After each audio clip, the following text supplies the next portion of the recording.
Bismillahirrahmanirrahim. Assalamualaikum warahmatullahi wabarakatuh.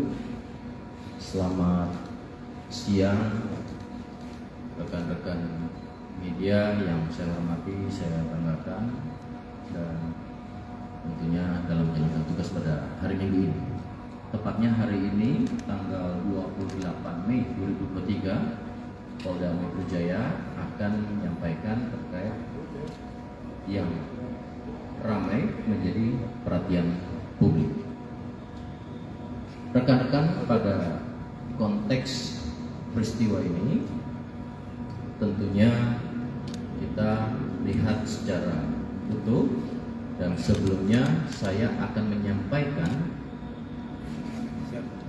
frame by frame, angle yang sama, kamera yang digunakan sama, ya, kemudian juga eksifnya juga sama, hanya yang membedakan adalah jam, karena jam merupakan alur tata urut yang bisa menggambarkan secara utuh. Jadi tidak lagi memenggal sehingga dapat membuat persepsi yang berbeda. Namun sejauh ini Polda Metro Jaya sudah konsisten dan komitmen dari awal terhadap kasus ini, dikawal oleh rekan-rekan sejak pertama.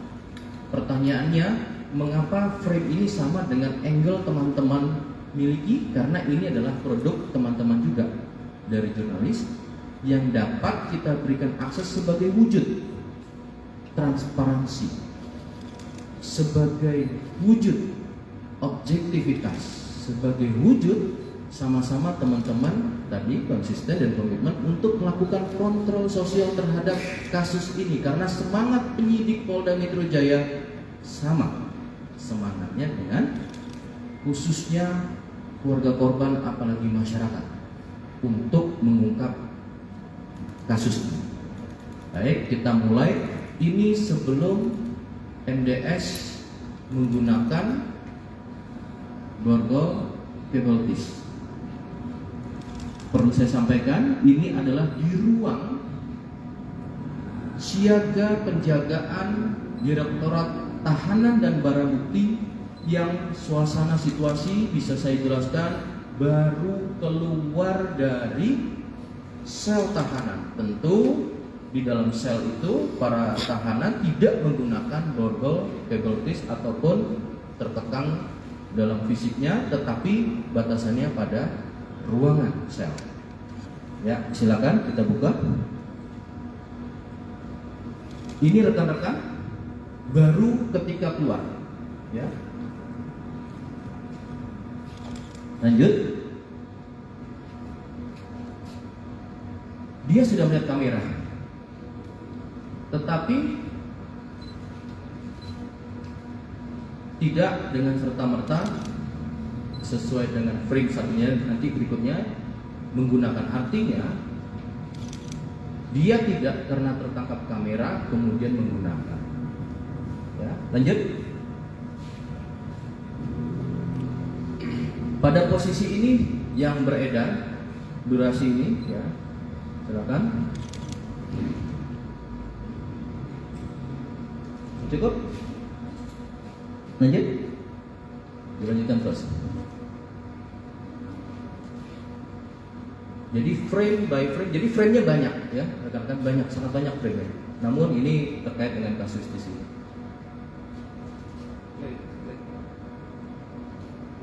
Di play silakan.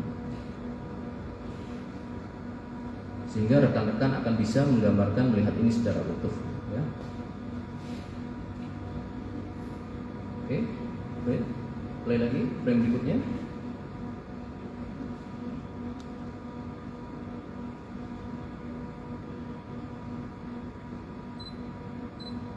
Ini pada konteks situasi yang dipertanyakan oleh rekan-rekan. Masih di dalam ruangan, nanti kita lihat. Oke, sudah menggunakan cable disk. Lanjut.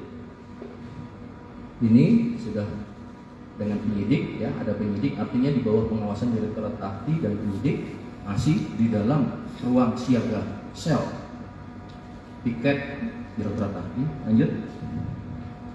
Kita lihat pada frame selanjutnya ini ketika diwawancara. Lanjut. Saya akan menyampaikan ketika akan keluar. Ya, ini. Oke, silakan.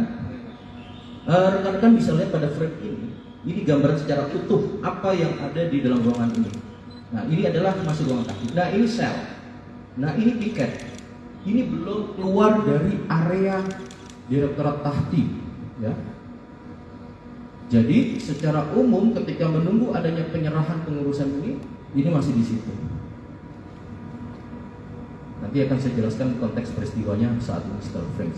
Lanjut.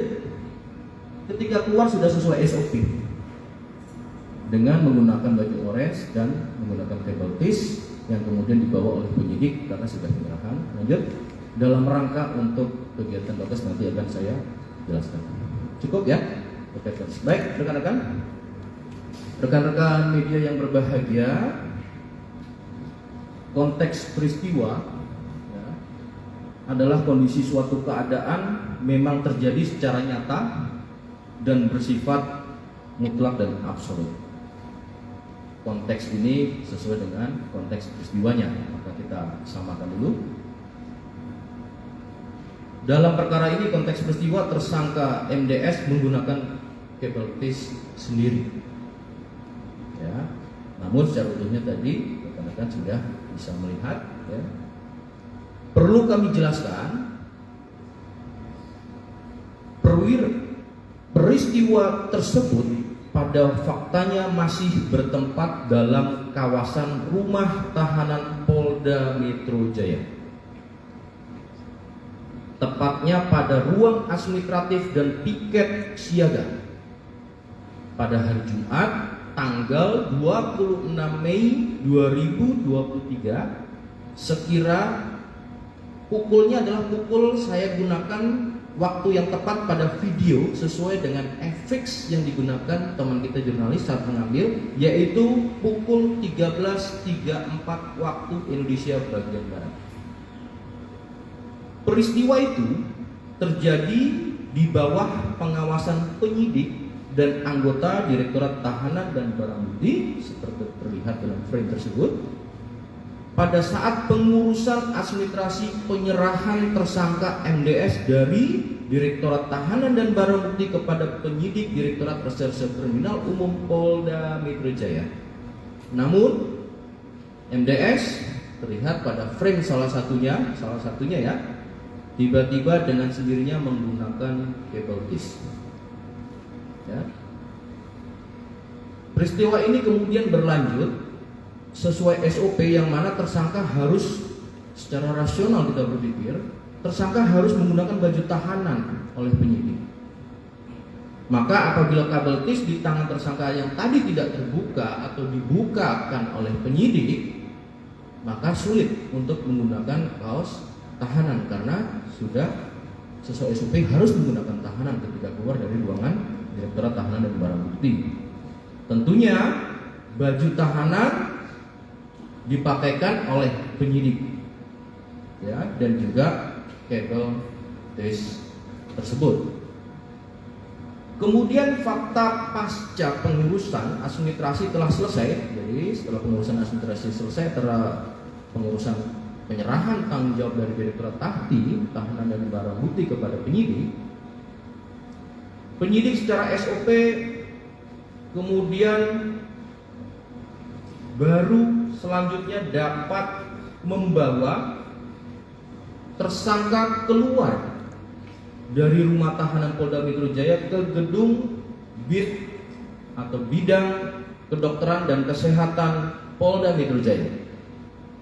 Jadi peristiwa ini dalam rangka suatu peristiwa untuk dilakukan tahapan wajib tes kesehatan akhir, ya, tes kesehatan akhir sebelum dilakukan pelimpahan tahap kedua di Kejaksaan Negeri Jakarta Selatan oleh penyidik. Jadi pada dasarnya sesuai aturan, ya, siapapun dalam penanganan tahanan diberlakukan prinsip equality before the law, ya. Atau tiap warga negara harus diberlakukan sama di hadapan hukum. Maka kami tegaskan dalam penanganan perkara ini tidak ada perlakuan apapun ataupun khusus terhadap siapapun, termasuk MDS.